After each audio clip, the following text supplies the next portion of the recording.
Welcome to crime reporter. ನಿಮ್ಮ ನಡುವಿನೇ ಇದ್ರೂ ಪೂರ್ತಿಯಾಗಿ ಕಾಣಲ್ಲ ಈ ಪಾತಕ ಲೋಕ. ನಮ್ಮ ಕ್ರೈಮ್ ರಿಪೋರ್ಟರ್ ಟೀಮ್ ಕ್ರೈಮ್ ಬೀಟ್ಗೆ ಇಳಿದ್ರೆ ಪಾತಕಗಳು ಬಯಲಾಗ್ತವೆ, ಪಾತಕಿಗಳು ಸಿಕ್ಕಿ ಬೀಳ್ತಾರೆ, ಪೊಲೀಸರು ಕೂತ್ಕೊಂಡು ಕತೆ ಹೇಳ್ತಾರೆ. ಇಂತಹ ಅಪರಾಧ ಜಗತ್ತಿನ ಕುರಿತ ವಿಭಿನ್ನ ನೋಟವೇ ಈ ಕ್ರೈಮ್ ರಿಪೋರ್ಟರ್.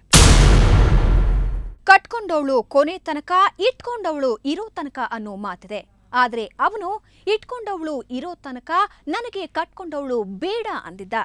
ಇಲ್ಲ, ಇಬ್ಬರನ್ನೂ ಕಟ್ಕೊಂಡು ಇಟ್ಕೋತೀನಿ ಅಂದಿದ್ದ. ಆದ್ರೆ ಹೆಂಡತಿ ಹಾಸಿಗೆ ಹಂಚ್ಕೊಳ್ಳೋದಕ್ಕೆ ಒಪ್ಲಿಲ್ಲ. ಒಮ್ಮೆ ಕೋರ್ಟಿನ ಮೆಟ್ಟಿಲೇರಿ ಹೊರಬಂದ ಮೇಲೂ ಬಗೆಹರಿಯದ ಈ ಗಂಡ ಹೆಂಡತಿ ಮತ್ತು ಅವಳ ಕಥೆ ಈಗ ಬೀದಿಯಲ್ಲಿದೆ.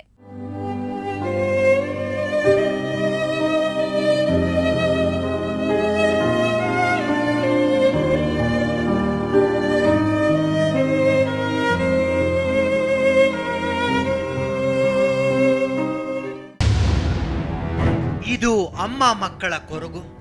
ಈ ಹೆಣ್ಣು ಮಗಳಿಗೆ ಗಂಡ ಬೇಕು, ಮಕ್ಕಳಿಗೆ ತಂದೆ ಬೇಕು. ಆದ್ರೆ ಅವನಿಗೆ ಇವರ್ಯಾರೂ ಬೇಕಾಗಿಲ್ಲ, ಅವಳು ಬೇಕು. ಇದು ಸುಮಾರು 15 ವರ್ಷಗಳ ಕಾಲ ಸಂಸಾರ ಮಾಡಿ ಈಗ ಸಾಕಾಯ್ತು, ಸರಸಕ್ಕೆ ಇನ್ನೊಬ್ಳಿರ್ಬೇಕು ಅಂತ ಮನೆಯಿಂದಾಚೆ ನಡೆದು ಹೋದವನ ಕಥೆ.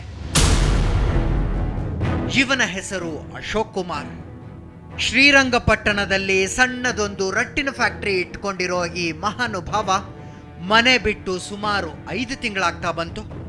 ಇವತ್ತು ವಾಪಸ್ ಬರ್ತಾನೆ, ನಾಳೆ ವಾಪಸ್ ಬರ್ತಾನೆ ಅಂತ ಕಾದವರು ಈಗ ಸ್ಟೇಷನ್ ಮುಂದೆ ಧರಣಿ ಕೂತಿದ್ದಾರೆ. ಈಗ ನನ್ನ ಗಂಡ ಬೇಕು, ನನ್ನ ಮಕ್ಳಿಗೆ ತಂದೆಯಾಗಿರಬೇಕು. ಈಗ ನಮಗೆ ಬಿಟ್ಟು ಹೊರಟೋಗಿದ್ದಾನೆ. ನಾನು ಕಂಪ್ಲೇಂಟ್ ಕೊಟ್ಟಿದ್ದೀನಿ, ಕೇಸ್ ಹಾಕಿದ್ದೀನಿ. ಕೇಸ್ ಇನ್ನೂ ಮೂವ್ ಆಗಿಲ್ಲ. ಇವತ್ತಿನ ದಿವಸ ನನಗೆ ಯಾರೂ ಸಹಾಯ ಮಾಡೋರಿಲ್ಲ. ಮೊದಲು ಯಾರೂ ಸಹಾಯ ಮಾಡೋರಿರ್ಲಿಲ್ಲ. ಈಗ ಈಕೆಯ ಬೆನ್ನಿಗೆ ಹೃದಯವಂತ ಹುಡುಗರು, ಮಹಿಳಾ ಸಂಘಟನೆಯವರೆಲ್ಲ ನಿಂತಿದ್ದಾರೆ. ಹೀಗೆ ಎಲ್ಲರ ಸಹಕಾರದಿಂದ ತನ್ನ ಗಂಡನನ್ನ ವಾಪಸ್ ಕರೆಸಿಕೊಳ್ಳೋ ಪ್ರಯತ್ನದಲ್ಲಿ ತೊಡಗಿರೋ ಈ ಹೆಣ್ಣು ಮಗಳ ಹೆಸರು ಲಕ್ಷ್ಮಿ.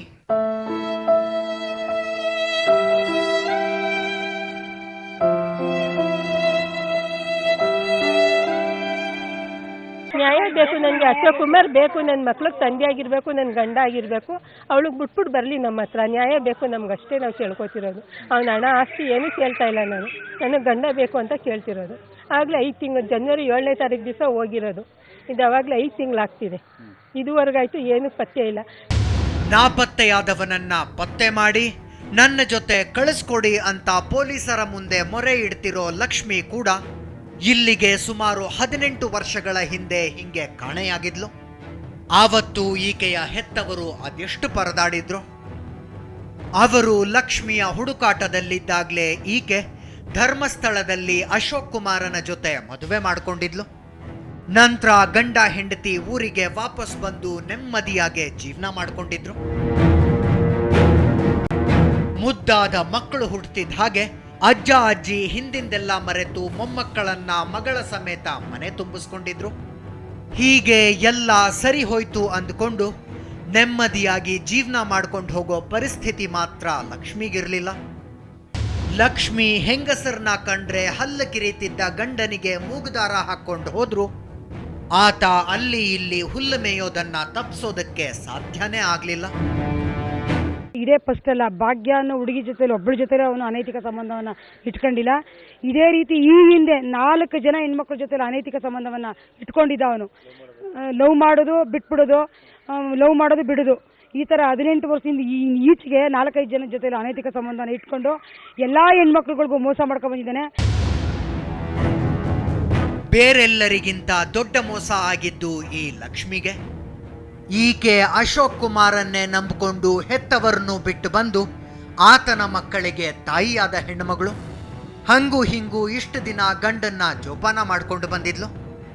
ಆದ್ರೆ ಅವಳೊಬ್ಬಳಿಂದ ಗಂಡನನ್ನ ಬೇರೆ ಮಾಡೋದಕ್ಕೆ ಲಕ್ಷ್ಮಿಗೆ ಸಾಧ್ಯನೇ ಆಗ್ಲಿಲ್ಲ. ಆಕೆ ಹೆಸರು ಭಾಗ್ಯ. ಆ ಹುಡುಗಿಗೂ ತನ್ನ ಗಂಡನಿಗೂ ಅದೆಷ್ಟೋ ದಿನಗಳ ನಂಟು. ಆಕೆಯಿಂದ ಅಷ್ಟು ಈಸಿಯಾಗಿ ಬಿಡಿಸಲಾಗದ ಬ್ರಹ್ಮಗಂಟು ಅನ್ನೋದು ಲಕ್ಷ್ಮಿಗೆ ಗೊತ್ತಾಗಿದ್ದೇ ಇತ್ತೀಚೆಗೆ. ಅವನು ತನ್ನ ಮೊಬೈಲನ್ನ ಯಾರ ಕೈಗೂ ಕೊಡಲ್ಲ. ಮನೆಯಲ್ಲಿರೋ ಬೀರುವಿನ ಬೀಗ ಆತನ ಸೊಂಟಕ್ಕೆ ಇರ್ತಾ ಇತ್ತು. ಅದರೊಳಗೆ ಏನಿದೆ ಅಂತ ಯಾರಿಗೂ ಗೊತ್ತಿರಲಿಲ್ಲ.